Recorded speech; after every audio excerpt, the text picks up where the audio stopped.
और तरकश में बात सबसे पहले एमपी की करेंगे, जहां शिवराज सरकार ने युवाओं को साधने के लिए योजना बनाई है, लेकिन इस योजना में युवा कुछ खास दिलचस्पी दिखाते हुए नजर नहीं आ रहे हैं। तो वहीं बात कांग्रेस की उस यात्रा की भी करेंगे जिसके जरिए आदिवासियों को साधने की कवायद शुरू हो चुकी है। आदिवासियों को अपने पक्ष में करने के लिए कांग्रेस अगले कुछ दिन अलग अलग विधानसभा में यात्रा करती हुई नजर आने वाली है।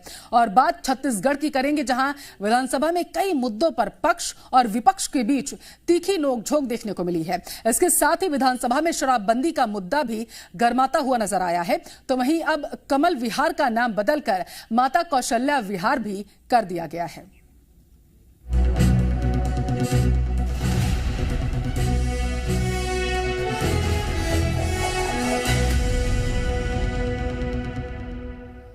मुख्यमंत्री शिवराज सिंह चौहान की ओर से चुनावी साल में युवाओं को साधने के लिए एक बड़ा दांव खेला गया, लेकिन ये चुनावी योजना युवाओं को कुछ खास पसंद आई नहीं है। हम बात कर रहे हैं सीखो कमाओ योजना की, जिसे कुछ दिन पहले ही शुरू किया गया था, लेकिन इस योजना में युवा कुछ खास दिलचस्पी दिखाते हुए नजर नहीं आ रहे हैं। और खुलासा हुआ है सामने आए आंकड़ों से। रिपोर्ट देखिए आप।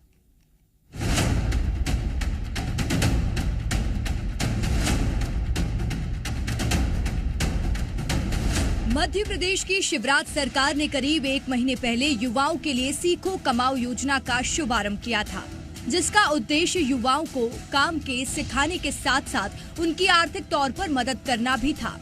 और चुनावी साल में इस योजना के जरिए युवाओं को साधना भी था। लेकिन सीएम शिवराज सिंह चौहान की ये योजना शायद युवाओं को उतनी रास नहीं आई जितनी उन्होंने कल्पना की थी। ऐसा इसलिए क्योंकि योजना के लिए युवा आगे ही नहीं आ रहे हैं। मध्य प्रदेश सरकार की योजना फेल। अब तक 4 लाख से कम युवाओं ने किया पंजीयन। 3,58,346 युवाओं ने किया पंजीयन। राजधानी भोपाल में केवल 12,170 युवाओं ने किया पंजीयन। जबलपुर में 15,306 युवाओं ने किया पंजीयन। ग्वालियर में 9,169 युवाओं ने किया पंजीयन। इंदौर में 5,887 युवाओं ने किया पंजीयन। उज्जैन में 6,526 युवाओं ने किया पंजीयन। ये आंकड़े ये बताने के लिए काफी हैं कि युवाओं को सीएम शिवराज सिंह चौहान की योजना कितना लुभा रही है। एक तरफ बीजेपी युवाओं को अपने पक्ष में बताने का दावा करती है, तो दूसरी ओर ये आंकड़े सामने आने के बाद कांग्रेस ने तंज कसना शुरू कर दिया है। योजना पे प्रचार प्रसार में करोड़ों रुपए खर्च हुआ हो और मुख्यमंत्री महोदय ने कहा है कि मध्य प्रदेश के युवाओं के लिए बहुत अच्छी योजना है, परंतु 15 दिन बीत जाने के बाद भी मात्र 4 लाख लोग भी अगर उसमें रजिस्ट्रेशन नहीं करते हैं। जब प्रदेश की सरकार ने विधानसभा में स्वीकारा था कि मध्य प्रदेश में 30 लाख लगभग बेरोजगार रजिस्टर्ड बेरोजगार है, उसके बाद भी अगर 4 लाख लोग भी उसमें इंटरेस्ट नहीं ले रहे हैं, मैं तो समझता हूँ कहीं ना कहीं ये पूर्णतः विफल योजना है, जिसमें भाजपा के कार्यकर्ता ये अपने करोड़ों कार्यकर्ताओं की बात करते हैं और 4 लाख युवा लोगों ने भी आपकी योजना में रजिस्ट्रेशन नहीं करा है। तो ना मध्य प्रदेश में भाजपा का कार्यकर्ता इस योजना से लाभान्वित होने वाला है, ना आम युवा। देखिए, यह प्रक्रिया अभी शुरुआती स्टेज में है। जैसे जैसे इस चीज की कार्यवाही आगे बढ़ेगी, आप देखेंगे जैसे लाडली बहना के लिए अपार संख्या में आवेदन आए हैं। यह योजना अपने आप में अभूतपूर्व साबित हुई है। वैसा ही इस योजना के साथ भी होगा। मध्य प्रदेश के युवाओं में इस योजना को लेकर के उत्साह है। जिस प्रकार से सरकार ने उनके सीखने और कमाने की एक व्यवस्था की है, जहाँ पे वह लर्न तो करेंगे, उसके साथ ही साथ अर्न भी करेंगे। मध्य प्रदेश में होने वाले विधानसभा चुनाव से पहले हर वर्ग को साधने की कोशिश जारी है और इसी कड़ी में बीजेपी अलग अलग योजनाओं के जरिए जनता को लुभाने में जुटी है, लेकिन इसका जमीनी स्तर पर कुछ खास असर देखने को नहीं मिल रहा। ब्यूरो रिपोर्ट, जी मीडिया। और मामले की ज्यादा जानकारी लेंगे, भोपाल से लाइव जुड़ चुके हैं मेरे सहयोगी आकाश द्विवेदी। आकाश, सरकार ये सोच के सीखो कमाओ योजना लाई थी कि महिलाओं के बाद चुनावी साल में युवाओं को भी साथ लिया जाएगा, लेकिन लग रहा है कि जादू चल नहीं पाया। बिल्कुल, इन आंकड़ों से तो यही लग रहा है कि युवा संतुष्ट नहीं है। जिस रफ्तार से योजना में रजिस्ट्रेशन होना चाहिए था वो संभवतः नहीं हो पा रहा है। यही कारण है कि आज 17 जुलाई हो चुकी है। 31 जुलाई इस रजिस्ट्रेशन की आखिरी तारीख है, लेकिन अब तक 4 लाख बच्चों ने भी रजिस्ट्रेशन नहीं कराया है।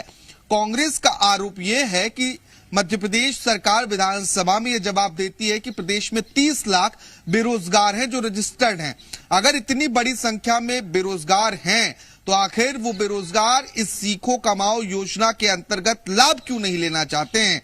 अब बड़ा सवाल यह है कि सीखो कमाओ योजना में आखिर क्या ऐसा है कि युवा जो हैं वो इंटरेस्टेड नजर नहीं आ रहे हैं, क्योंकि 15 दिन से ज्यादा का वक्त बीत चुका है और बेहद धीमी गति है। कछुए की चाल से रजिस्ट्रेशन हो रहा है। सरकार ने जोर शोर से इस योजना का प्रचार किया, चुनावी साल में युवाओं को लेकर एक बड़ा दांव खेला, लेकिन अब वही युवा संतुष्ट कहीं ना कहीं नजर नहीं आ रहे हैं। हालांकि भारतीय जनता पार्टी जरूर ये दावा कर रही है कि अभी ये शुरुआत है और लाडली बहना योजना की तरह इसमें भी सफलता मिलेगी, लेकिन जिस तरीके से आंकड़े सामने आ रहे हैं पल्लवी, उससे ये पता चलता है कि युवा इस योजना में इंटरेस्टेड नहीं है। इसके पीछे कई कारण हो सकते हैं कि आखिर जो सीखो कमाओ योजना है उसके तहत युवाओं को किस तरीके से रोजगार मुहैया कराया जा रहा है। क्या जो स्किल्ड युवा हैं उन्हें उनके स्किल के अनुसार वो प्लेटफॉर्म मिल रहा है या नहीं मिल रहा है, या फिर सिर्फ युवाओं को गुमराह करने की कोशिश की जा रही है। ये कई सवाल उठ रहे हैं। हालांकि सरकार इसे एक बड़ी योजना के तौर पर पेश कर रही है और ये दावा किया जा रहा है कि बेरोजगारों को इससे बड़ा फायदा होगा, लेकिन जब बेरोजगार इंटरेस्टेड ही नजर नहीं आ रहे हैं तो आखिर फायदा किस आधार पर पहुंचेगा, क्योंकि बेरोजगारी एक बड़ी समस्या है और इससे हर एक वर्ग खास तौर पर युवा जूझता नजर आ रहा है। लेकिन इस योजना को लेकर इसके बावजूद इंटरेस्ट ना दिखाई देना कई सवाल खड़े करता है। बिल्कुल आकाश, बहुत शुक्रिया तमाम जानकारी के लिए आकाश।